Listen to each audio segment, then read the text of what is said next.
I'm Sharon Bill. Welcome to my Music Theory Tuition series where I work with you step by step through the ABRSM Discovering Music Theory grades. I'll work through every single exercise and explain everything you need to know. You can access information about the books I have available to help you on my website. Go to sharonbill.com. For advert-free and longer lessons, you can become a patron at patreon.com/SharonBill. If you can give me a like, that would be super, and please do subscribe to my channel to stay updated. You can support this channel by buying me a coffee at buymeacoffee.com/SharonBill. As we move on to page 64 of the Grade 5 Discovering Music Theory workbook, we get to look a little bit closer at the transposing instruments or non-transposing instruments of the orchestra.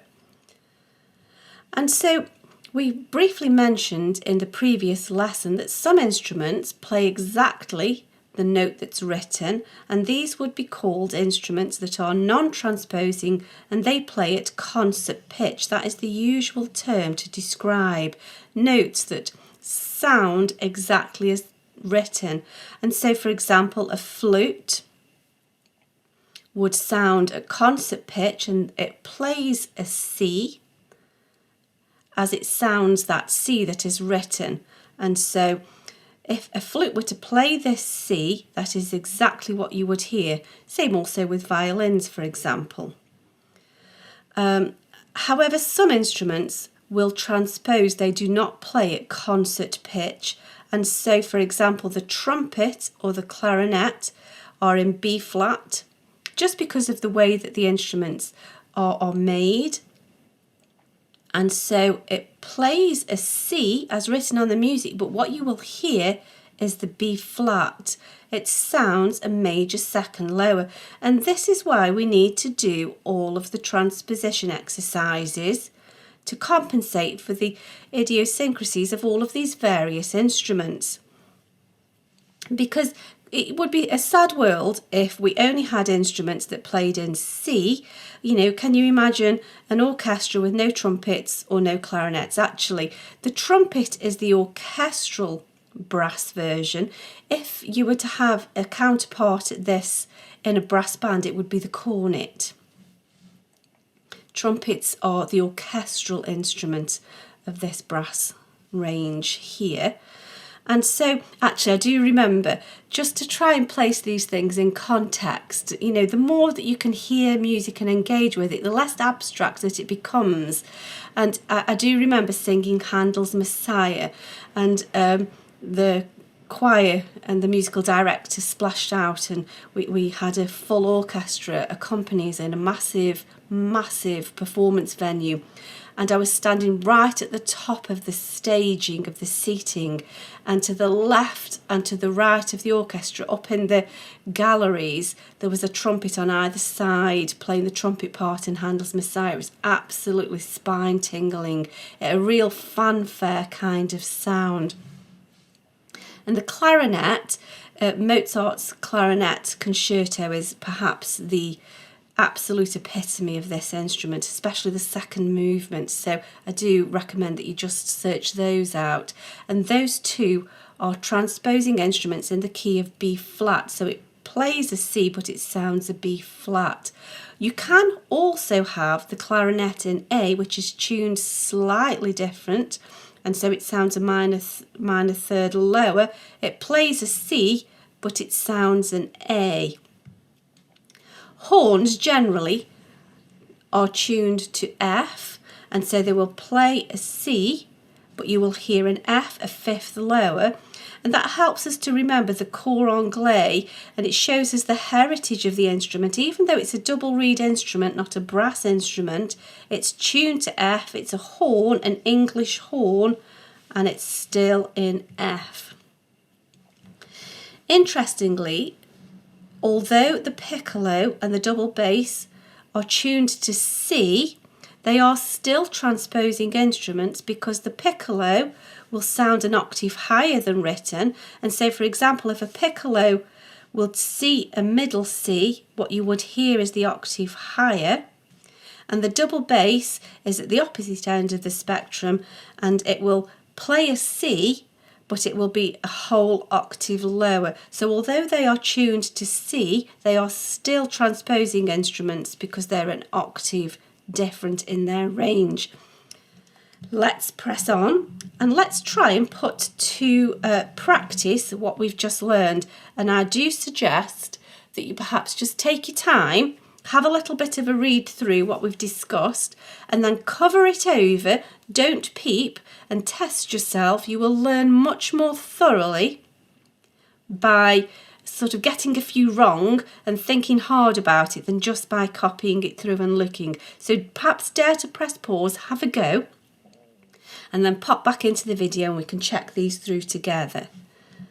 So I'm hoping that you've had a go of these. And so let's just squeeze every last drop of revision out of this that we can. We have the violin, which is the string section. It's a string instrument.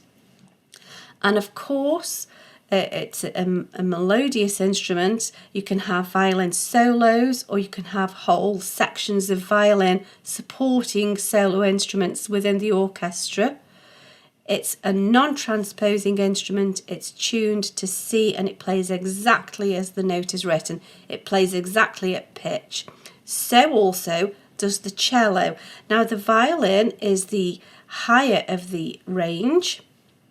The cello is kind of the middle range. It's kind of like the upper bass, and that will play in bass clef, or it will sometimes go into tenor clef as well, to avoid the use of lots of ledger lines.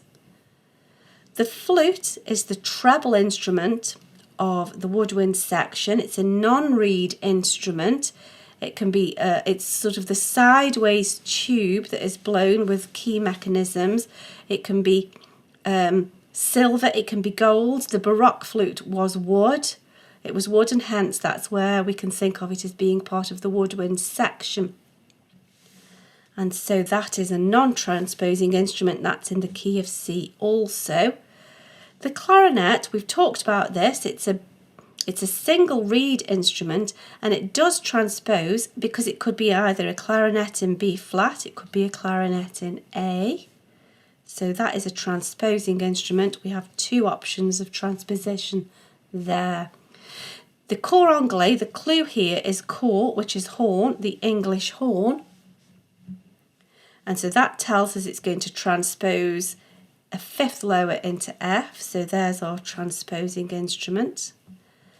The bassoon is the bass instrument of the woodwind section. It's a double reed instrument. I do remember as a child there used to be a cartoon, Ivor the Engine, I think it was. How strange, I've just remembered that. And that got a big bassoon part, that had. It's a very distinctive instrument. We were very lucky in our school orchestra, actually. It's quite a rare breed of instrument, and we were really lucky in our school orchestra to have a bassoonist join us for that. That's a non-transposing instrument. It plays at pitch as written. So horn, here we go. This is the brass section of the orchestra, and actually a really beautiful piece for the French horn is Mozart's Horn Concerto. That is so fab. So I do recommend a listen to that.